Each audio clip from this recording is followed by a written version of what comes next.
Was Jesus racist? If you listen to some critics, and even some progressive Christians, they say that Jesus was racist because Jesus called a foreign woman a dog. But in this video, we're going to break down that claim and see why actually Jesus was not being racist. In fact, he was showing great love and demonstrating his omnipotence and omniscience.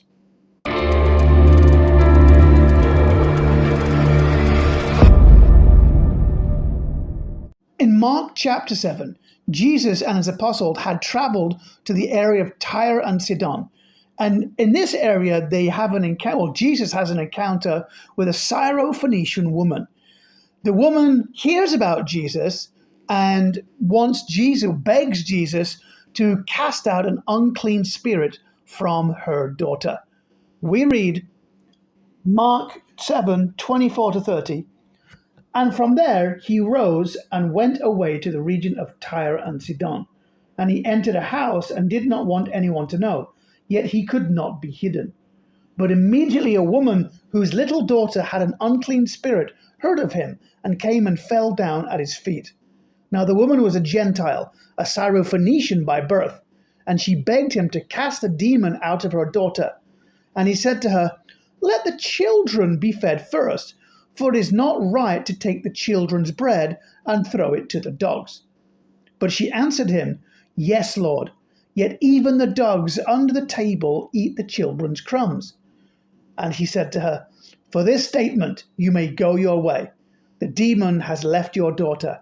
And she went home and found the child lying in bed and the demon gone. So let's break down this passage. This Gentile woman, the Syrophonecian woman, knew about Jesus and knew what he could do.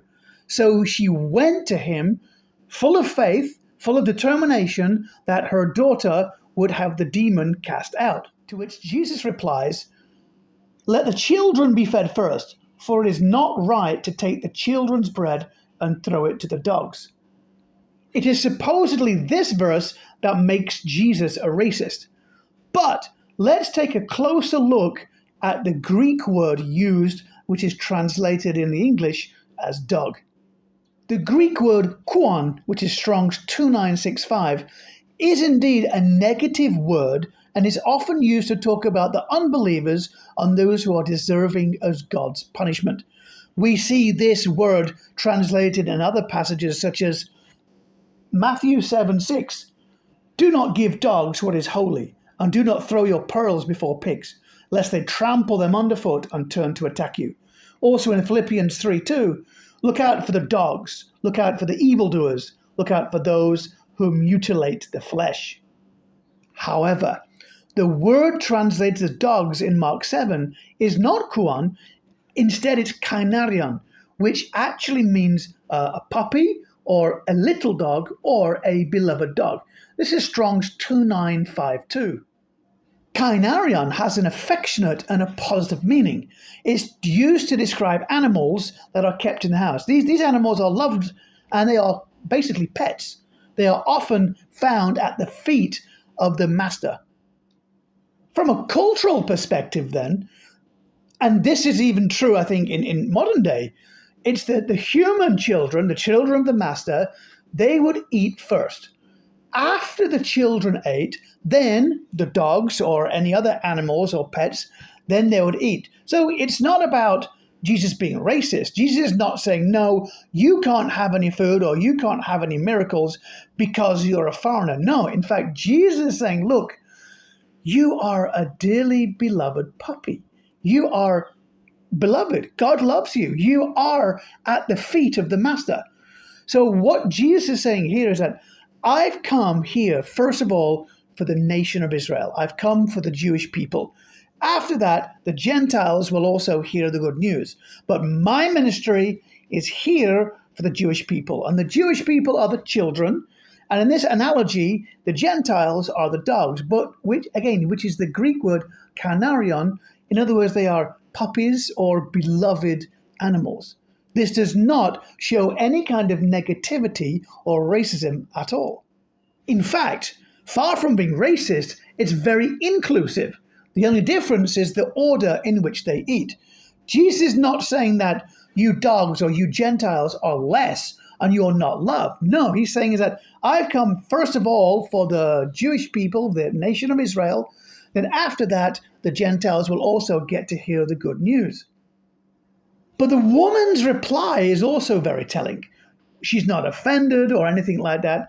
In fact, when Jesus says, let the children eat first, for it's not right to give the children's food, to the dogs before the children.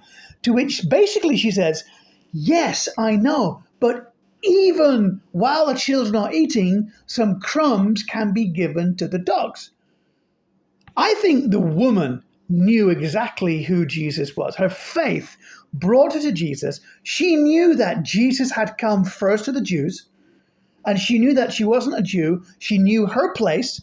She knew that the Gentiles were loved and that they would receive the gospel and the news.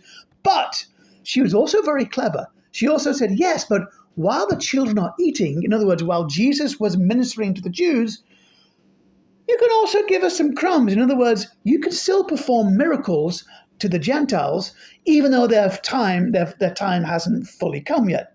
And that's exactly what happens here.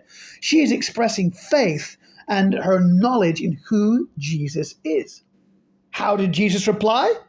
He was astounded by her faith. And he basically said, your statement has made your daughter well of this unclean spirit. Now, think about this. When we read the text again, the woman went home. So the daughter was not with the woman. The daughter was purified, as you could say, of this spirit. The spirit was cast out. Now, Jesus was not with the daughter. He didn't know where the daughter was in terms of the conversation. We don't know. So this is actually Jesus expressing or showing his omnipotence and his omniscience. He is everywhere. He's all-knowing, but he's also all-powerful.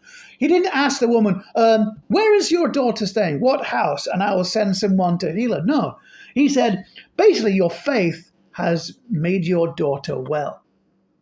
So, to conclude, was Jesus being racist? I think it's very clear from the context. Absolutely not.